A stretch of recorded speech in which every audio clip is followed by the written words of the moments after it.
귀한 찬양에 큰 은혜 받으신 줄로 믿습니다. 우리 하나님께는 영광을, 또 우리 찬양대에겐 격려의 마음 담아서 크게 박수 한번 할까요?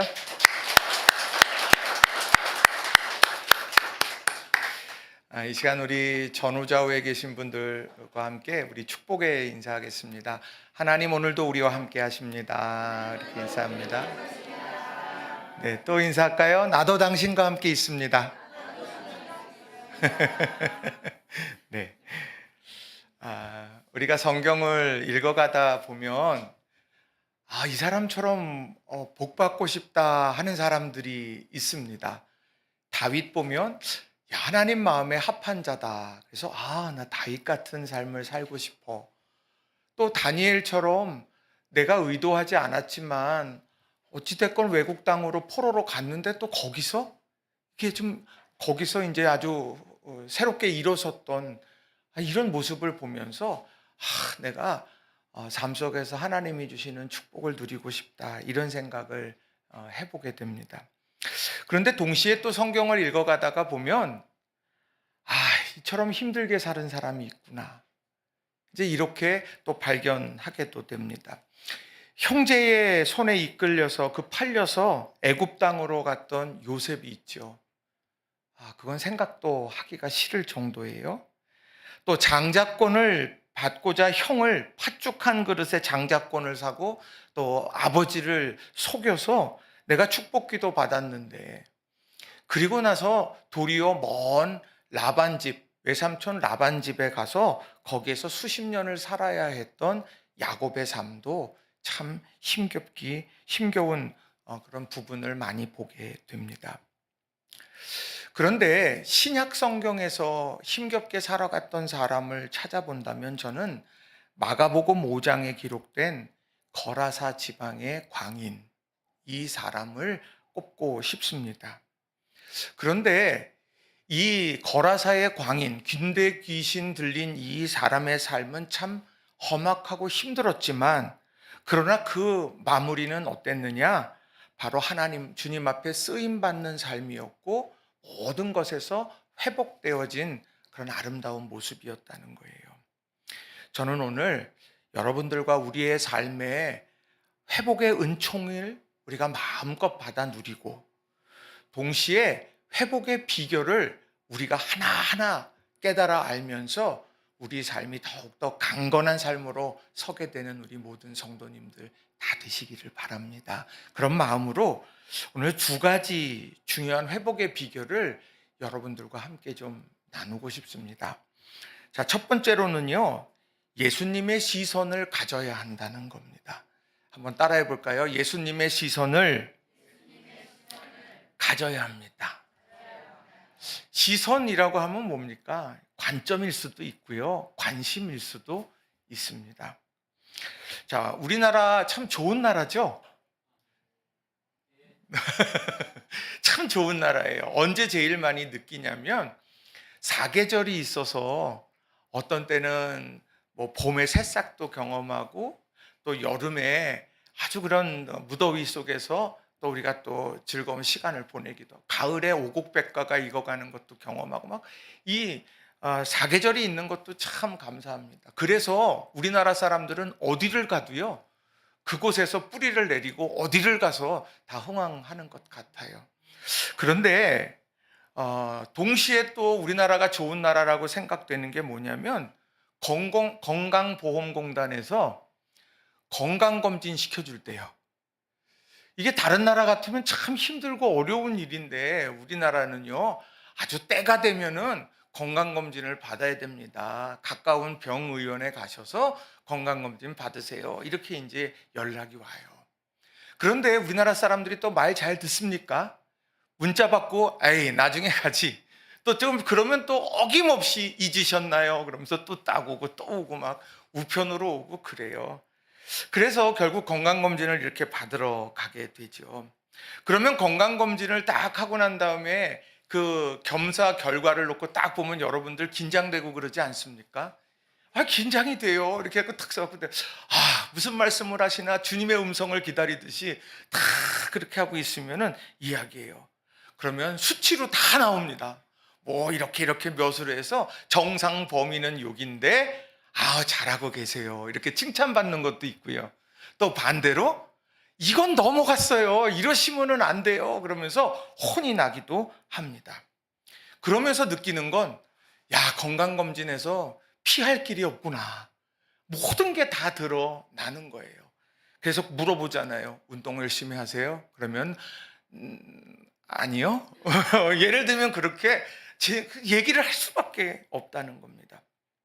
체성분 검사하면 또 어때요? 딱 올라가 가지고 이걸 딱 잡으면 계속 올라가잖아요, 끝도 없이. 여러분은 잘 모르시겠지만 저는 이렇게 하면 이게 계속 올라갑니다. 그러면 주여 멈추소서, 혼자 이렇게 할 때도 이렇게 있어요. 그런데 어찌됐건 이렇게 돼서 검사 결과표가 탁 나오게 되면 이제 어떤 생각을 하게 되느냐, 1번은 뭐냐, 내가 잘하고 있는 것하고 잘하지 못하는 것을 보게 되고, 또 하나는 내가 이건 개선해야 되는 거고 내가 이건 유지해야 되는 거구나, 이제 이런 것들을 알게 된다라고 하는 거예요. 그러니까 단지 내 상태가 어떤지만 알고 싶은 것이 아니라 그 상태에서 내가 어떻게 해야 할지 그것까지 우리로 결단하게 만든다라고 하는 거예요. 그래서 오늘 이 건강검진을 통해서 오늘 우리의 육적인 건강을 날마다 관리하게 되는 것이죠. 그런데 영적인 건강의 상태, 그리고 또 우리가 삶을 살아가면서 내 삶의 건강한 상태를 어떻게 체크할까요? 오늘 본문의 말씀을 보면 이 거라사의 광인은요, 참 삶 속에서 힘겹고 어려운 상황 속에 놓여졌던 인물입니다. 자, 마가복음 5장 3절부터 5절의 말씀을 새번역 성경으로 우리 같이 한번 읽어보겠습니다. 그는 무덤 사이에서 사는데 이제는 아무도 그를 쇠 사슬로도 묶어둘 수 없었다. 여러 번 쇠 고랑과 쇠 사슬로 묶어 두었으나 그는 쇠 사슬도 끊고 쇠 고랑도 부수었다.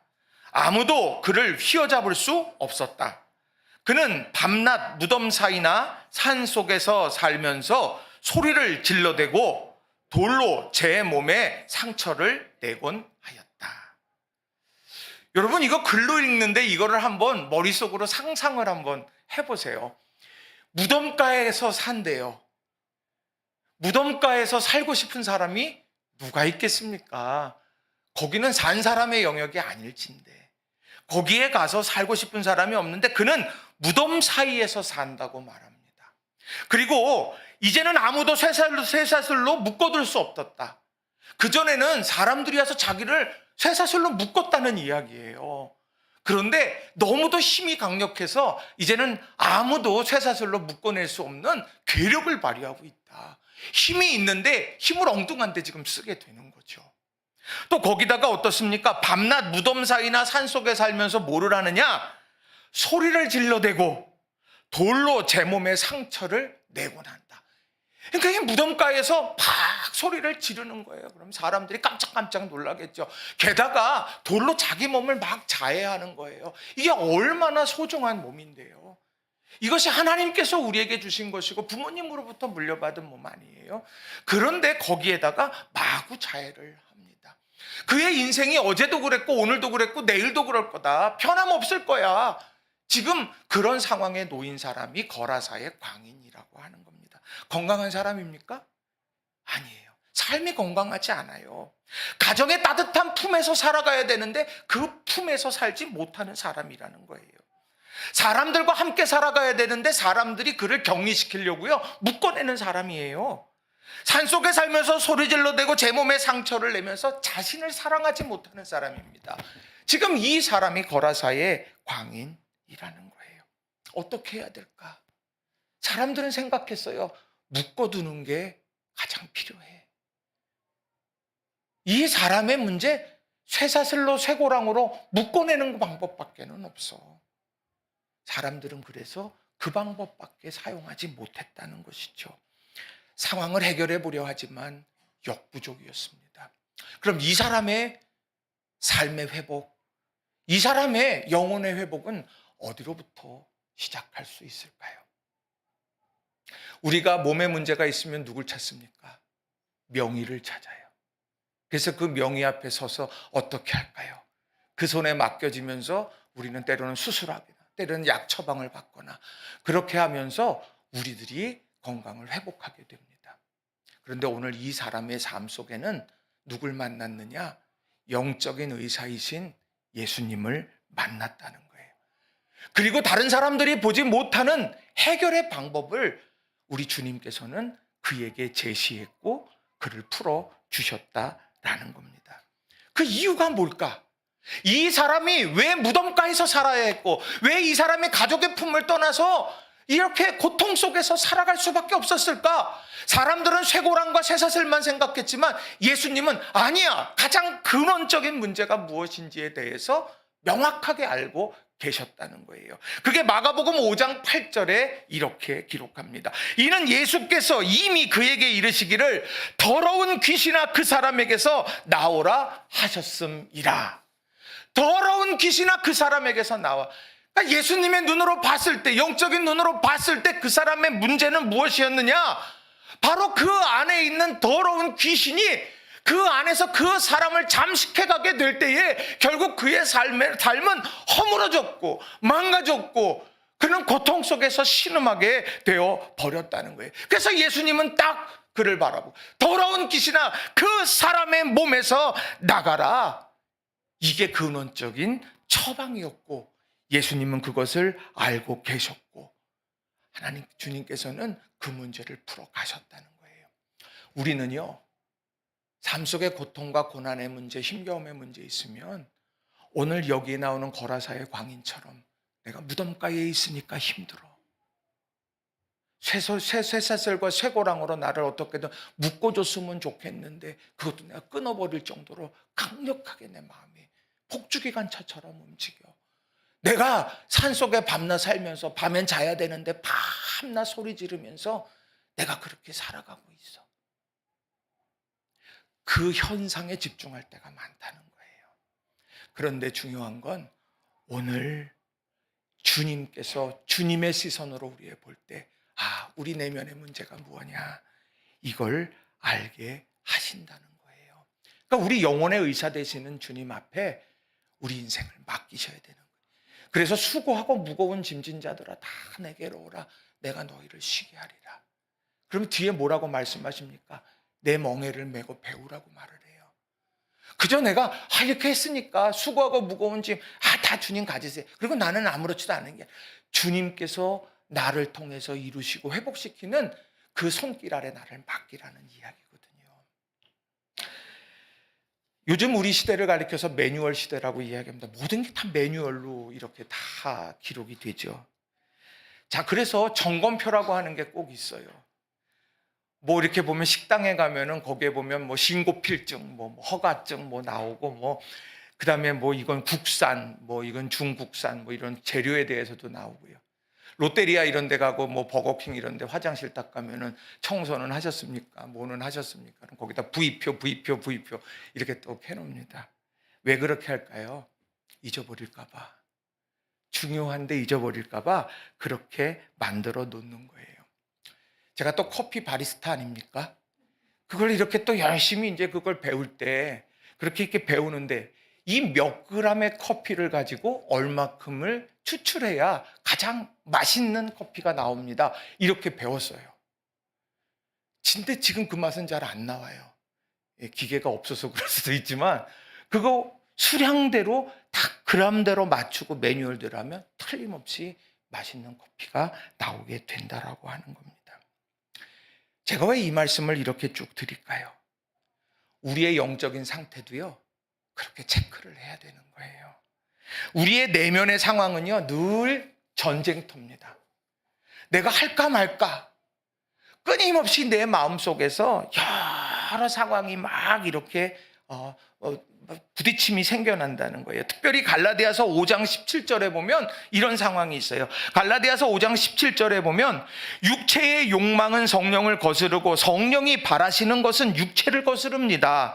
이 둘이 서로 적대 관계에 있으므로 여러분은 자기가 원하는 일을 할 수 없게 됩니다. 그러니까 내 안에 지금 육체의 욕망과 성령의 소욕, 이것이 끊임없이 나와 부딪혀가고 있다는 거예요. 이 두 개가 같이 싸우는 자리가 어디냐면 내 마음속에서 싸워간다는 거예요. 아, 내가 좀 열심히 살아가고 싶어. 사랑하며 살아가고 싶고 행복하게 살아가고 싶어. 주님 더 사랑하고 싶어. 그랬는데 내 쪽 한편에서는 또 아유, 뭐 그렇게까지 해. 그게 뭐 필요해? 정말 그게 중요할까? 내가 주님 앞에 내가 주일 성수하면서 내가 주님 앞에 내가 예배드리면서 내가 생명 걸고 내가 이 신앙생활 제대로 한번 해봐야 돼 이랬다가 또 한편에서는 아, 뭘 그렇게까지 해. 이런 게 내 안에서 끊임없이 싸워가는 거예요. 형제들 사이에서도 문제 생길 때 있잖아요. 아, 내가 먼저 손 내밀까다가 아이 내가 뭘 그렇게까지 해. 이런 생각 하게 될 때 있지 않습니까? 우리의 마음속에는 언제나 그런 것이 여기에 놓여 있다는 거예요. 여러분은 영적으로 건강하십니까? 여러분 이 질문 앞에 여러분 어떻습니까? 여러분은 육체의 욕망이 강하십니까? 성령의 열매를 채워지는 그런 아름다운 성령의 소욕을 따라 살아갑니까? 이 질문 앞에 서면 누가 대답을 제대로 할 수 있겠느냐는 거예요. 근데 다만 내가 완전한 삶을 살아가지는 못해도 완전을 지향하는 삶을 살아갈 수 있다는 거예요. 내가 지금 육체의 소욕을 따라서 가는 방향에 있는가? 아니면 내가 성령의 소욕을 따라서 살아가는 방향에 있는가? 이거는 중요한 문제가 된다라고 하는 거예요. 그걸 어떻게 발견하고 어떻게 점검하느냐? 그게 바로 갈라디아서 5장 19절부터 21절에 보면 이런 열매들에 대해서 이야기를 합니다. 제가 좀 읽어드리겠습니다. 이게 육체의 소욕의 열매예요.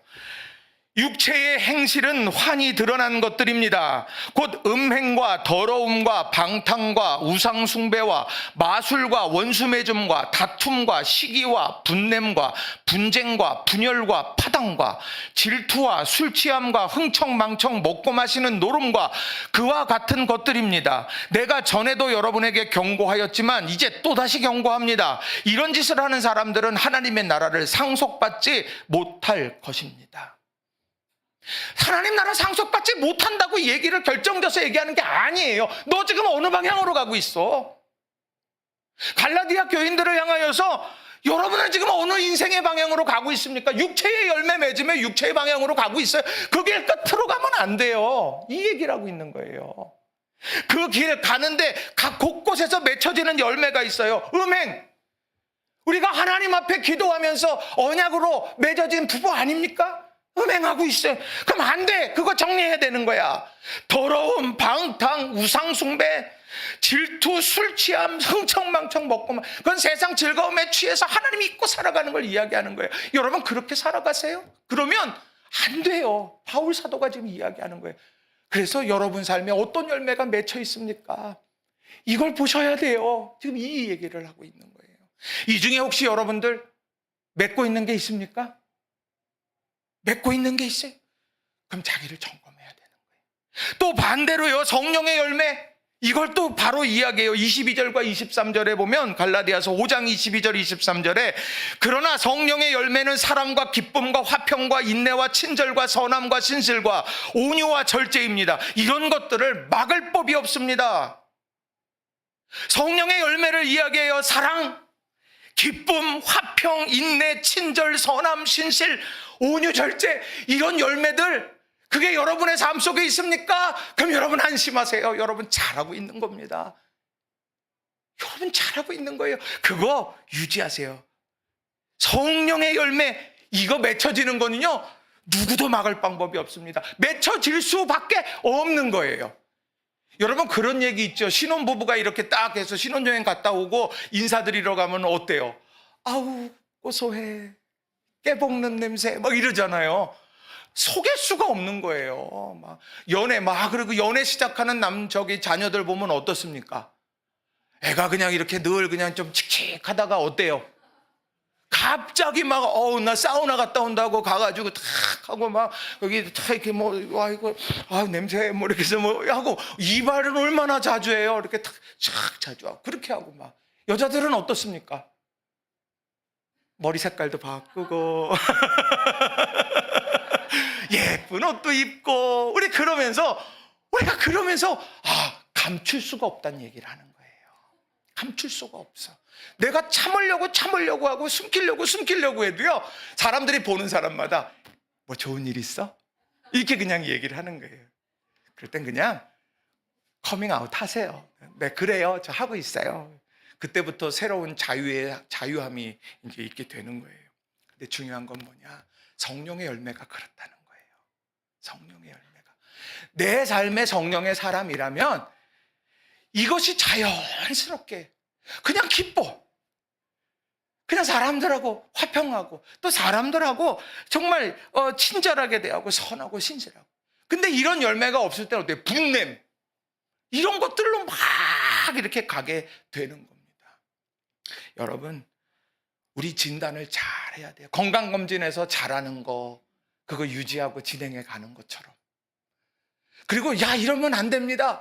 조심하셔야 돼요. 그러면 그거 조심하는 것처럼 내 삶에 어떤 열매가 맺혀지느냐, 이것을 점검해야 한다라고 하는 거예요.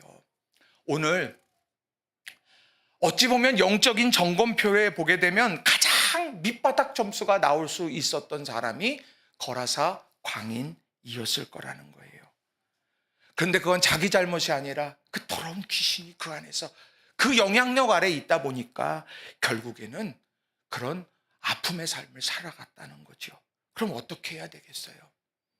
저는 마가복음 5장 8절을 계속 묵상을 했어요. 이 문제를 풀어내는 건 더 좋은 쇠사슬 쇠고랑이 아니야. 이 문제를 풀어내는 거는 다른 데 있는 것이 아니라 예수님의 말씀에 있었구나.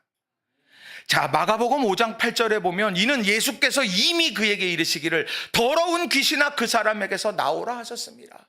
더러운 귀신아 나와! 그렇게 얘기했더니 마가복음 5장 6절에 보면 그가 멀리서 예수를 보고 달려와 절해요. 지금 귀신에 사로잡힌 그 사람이 와서 절하는 거예요. 왜요? 왜 나 괴롭힙니까? 왜 나 괴롭히지 마세요. 그냥 당신은 당신 갈 길 가세요. 나 신경 쓰지 마시고. 근데 우리 주님께서는 더러운 귀신아, 그 사람을 고통으로 몰아넣고 있는 이 더러운 귀신아 나가라. 그렇게 이야기하고 선포했다라는 겁니다. 바로 하나님의 말씀, 예수님의 말씀이 더러운 귀신에게 매여있는 한 영혼에게 침투해 들어갔다는 거예요. 그러면서 그의 삶에 새로운 회복의 역사가 일어나기 시작했다는 겁니다. 그러니까 오늘 우리가 주목해야 될 건 뭐냐? 하나님의 말씀인 거예요. 은혜를 사모하셔야 되는 거예요. 사방이 막혀 있어요. 근데 하늘 보고 하나님께서 우리에게 부어주실 그 은혜를 오늘 우리가 다시 한번 꿈꾸며 붙잡고 서는 저와 여러분이 다 되시기를 주님의 이름으로 간절히 축원합니다. 그러면서 마태복음 16장 18절 19절에 그 베드로에게를 칭찬하시면서 예수님이 주셨던 말씀이 떠올랐어요. 그 내용은 이렇습니다. 또 내가 내게 이르노니 너는 베드로라. 내가 이 반석 위에 내 교회를 세우리니 음부의 권세가 이기지 못하리라. 내가 천국 열쇠를 내게 주리니 내가 땅에서 무엇이든지 매면 하늘에서도 매일 것이요 내가 땅에서 무엇이든지 풀면 하늘에서도 풀리리라 하시고. 아멘. 이게 중요한 거라고요. 오늘 주는 그리스도시요 살아계신 하나님의 아들입니다. 예수님에 대한 이 믿음을 가지고, 그리고 주님 앞에 고백하며 나갔던 베드로를 칭찬하시면서 주시는 말씀은 교회는 그 믿음 위에 있을 거야.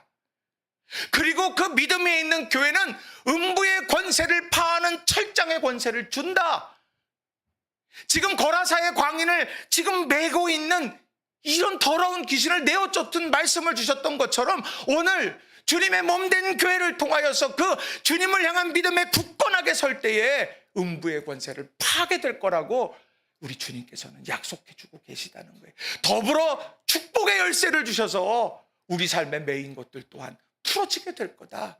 어디에서? 주님의 몸된 교회 공동체를 통하여서. 여러분, 우리가 이런 말씀을 다시 한번 마음에 새기며 영적인 건강을 다시 한번 돌아보는 저와 여러분 다 되시기를 주님의 이름으로 간절히 축원합니다. 두 번째로는요, 예수님의 사랑을 덧입어야 한다는 거예요. 한번 따라해 봅시다. 예수님의 사랑을 덧입어야 합니다. 그러니까 예수님의 사랑이 나를 이렇게 덮어야 돼요. 이렇게 촥 덮어야 돼요. 자, 거라사 광인의 회복은 어디 있을까? 자, 보면 성경 읽어보면 거라사의 광인, 처음에는 우리가 읽다 보면 거라사의 광인이 갑자기 예수님을 멀리서 보고 와서 엎드려 절하잖아요. 그러면 기도했나 보다 이런 것 같은데, 사실 자세히 읽어보면 이미 더러운 귀신에게 나가라고 얘기하니까 나 좀 봐주세요 하고 왔던 거거든요. 그러니까 얘기가 달라요. 그럼 도대체 어떻게 된 거야?